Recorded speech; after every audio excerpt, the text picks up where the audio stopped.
আপনারা মাল তুলে চুরি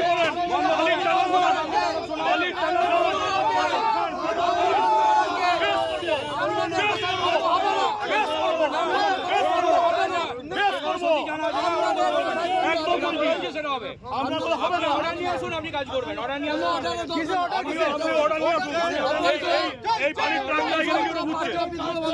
এই বালির ট্রাকের চালান এখানে কি করে বুঝছে বলুন? একদম বলবো আছে এই চালানটা কোথায় আছে? এখানে কার্যালয় ছিল, সেই কার্যালয় 21 সালের নির্বাচনের পর শাসক দল এখানে ভেঙে দেয়। পশ্চিম বাংলায় আইনের শাসন নেই, এখানে শাসকের আইন চলে।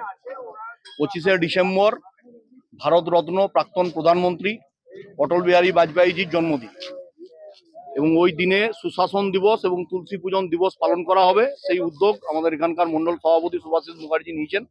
মন্ডলের সমস্ত কার্যকর্তাকে নিয়ে আমরা জেলা ও বিধানসভার কার্যকর্তারা সহযোগিতা করছি। সেখানে দাঁড়িয়ে এখানে অটলজি ভারতরত্ন প্রাক্তন প্রধানমন্ত্রী, দেশের গর্ব, তার স্ট্যাচু বসবে। আর এখানকার তোলাবাজ পুলিশ, কাকসা থানার এই তোলাবাজ পুলিশ যারা দাঁড়িয়ে NH এর উপর নাকা লাগিয়ে গরুর টাকা কালেকশন করে, যারা বালির টাকা কালেকশন করে, মাটির টাকা কালেকশন করে, তোলাবাজ পুলিশ ভারতরত্ন অটল বিহারী বাজপেয়ীর মূর্তি বসবে, সেই মূর্তি বসানোর কাজ বন্ধ করার জন্য এখানে এসেছে।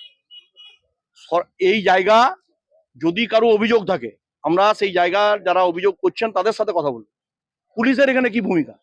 আমরা সকালবেলায় দেখলাম এখান দিয়ে একটা বালির ট্রাক্টর যাচ্ছে, সেই ট্রাক্টরটাকে ধরা হলো। আমাদের ছায়ের গাড়ি এসছে, ওটা কাজের জন্য ফিলিং করা, ট্রাক্টর ধরে নিয়ে চলে গেলেন পুলিশ। আর এখানে আমরা যখন বালির ট্রাক্টর ধরলাম, দেখা যাচ্ছে সেখানে চালানটা সোনামুখী চালানে এখান দিয়ে বালি বেরোচ্ছে। আর এখানে ওসি কাকসা, তার সাবঅর্ডিনেট যে টিম, তারা এসে এখানে দাঁড়িয়ে আছেন। আর কোনো অভিযোগ দেখাতে পারছে না আমাদের বিরুদ্ধে, যে কে কমপ্লেন করেছেন সেটা দেখাতে পারছে না। শুধু বলছে অভিযোগ আছে আর উপরের নির্দেশ আছে। উপরওয়ালাটা কে? ওনাদের উপরওয়ালা 14 তলায় যিনি বসে আছেন, নবান্নে মুখ্যমন্ত্রী অভিযোগ করেছেন না কে? উপরওয়ালাটাকে আমরা জানতে চাইছি। এখন আপনাদের দাবিটা কি? আমাদের দাবি কিছু নয়, আমাদের এখানে কার্যক্রম আছে 25 তারিখ, শিডিউল ফাইনাল কার্যক্রম। এখানে সুশাসন দিবস পালন হবে, এখানে তুলসী পূজন দিবস পালন হবে, অটলজির মূর্তি বসবে। আমরা সেই কার্যক্রমের প্রস্তুতি হিসাবে এখানে স্ট্যাচু বসানো হচ্ছে। যে জায়গায় আমাদের কার্যালয় ছিল সেখানেই হচ্ছে।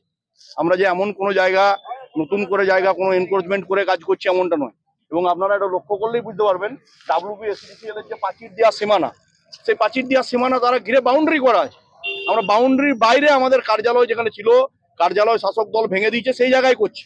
আর এই বালি, গরু, কয়লা, লোহার মাল তোলা পুলিশ এখানে এসছে অটলজির মূর্তি বসানো বন্ধ করতে। আপনাদের এখানে একটা মঞ্চ তৈরি হচ্ছে, কিসের? আমরা এখানে ধর্ণা অবস্থানে বসবো। আমরা আমাদের জেলা নেতৃত্ব, জেলা সভাপতিকে জানিয়েছি। আমরা আমাদের জেলা সভাপতির মাধ্যমে রাজ্যের নেতৃত্বকে জানাচ্ছি, সকলে আসবেন, আমরা এই জায়গা ছাড়ছি না। তার জন্য আমাদের এখানে অবস্থান, অনশন, সব ধরনের আন্দোলন চলবে। দেখুন, ব্যাপারটা আপনারা চাক্ষুষ করলে দেখতে পাবেন যে এখানে কিন্তু কোনো তেমন কোনো ইনস্টলেশন ছিল না। তো এই জায়গাটি WBSDCL এর, এবং তারা আমাদের কাছে অভিযোগ করেছেন যে তাদের জায়গার ওপর এরমভাবে নতুন করে কিছু নির্মাণ কাজ চালানো হচ্ছে। তো সেই পরিপ্রেক্ষিতে আমরা পুলিশের তরফ থেকে আমরা যারা উদ্যোক্তা আছেন তাদেরকে বারণ করা হয়েছে যে এরমভাবে কোনো রকম নতুন করে কোনো কনস্ট্রাকশন করা যাবে না। তো আমরা সবাই আছি, ওনাদেরকে বোঝানোর চেষ্টা করা হচ্ছে যাতে কোনো রকম ফার্দার কনস্ট্রাকশন কোনো রকম ভাবে এখানে আর নতুন করে না হয়। তারা তো একটা ধর্ণা মঞ্চ বসেছে, কি বলবো?